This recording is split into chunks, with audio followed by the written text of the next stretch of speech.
So yesterday I made a video where I gave my position that I believe as a Christian you are saved by your faith and not by your works. But I think some people may have misheard that message because I was having a chat with a good old friend that I haven't spoken to in many years, and he brought up some good points to me, and I wanted to make this video just to clarify exactly what I believe.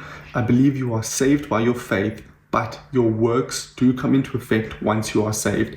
And I've got the perfect verse here to share with you to further the point of what I was trying to say. Here it says in James chapter 2 verse 18, "But someone will say, 'You have faith, I have deeds. Show me your faith without deeds, and I will show you my faith by my deeds.' You believe that there is one God. Good. Even the demons believe that and shudder. You foolish person. Do you want evidence that faith without deeds is useless?" So my entire point was not to try and make it seem as if good deeds and the fruit of the Spirit are pointless and that there's no need for them once you are saved by faith. More so, my point was just that you are saved by your faith, but your good works and your deeds need to come out once you are saved as evidence of your salvation.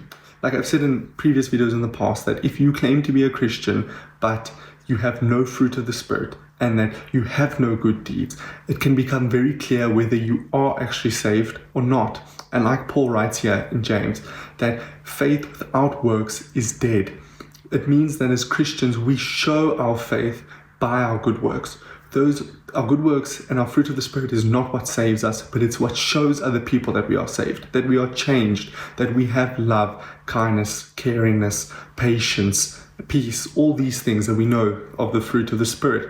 And he made a good example, and I want to touch on that a tree without fruits is useless. And he used the example of having a tree that's green and looks good, but it has no fruits on it, and the tree is useless. And it brings me back to one of my favorite stories in the Bible, where Jesus curses the fig tree when he was hungry.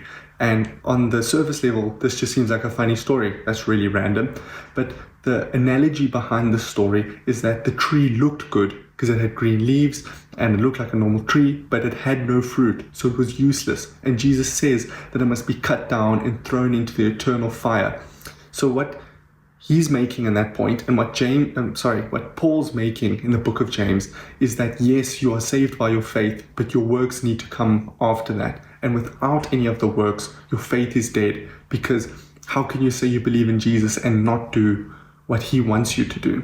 And so that's my message for you today. Not to lead anyone astray and say that good works are completely useless. I definitely do not believe that. I believe as Christians every day we should be trying to be more like Christ and cultivating the fruit of our Spirit in our lives, but we are not saved by those works.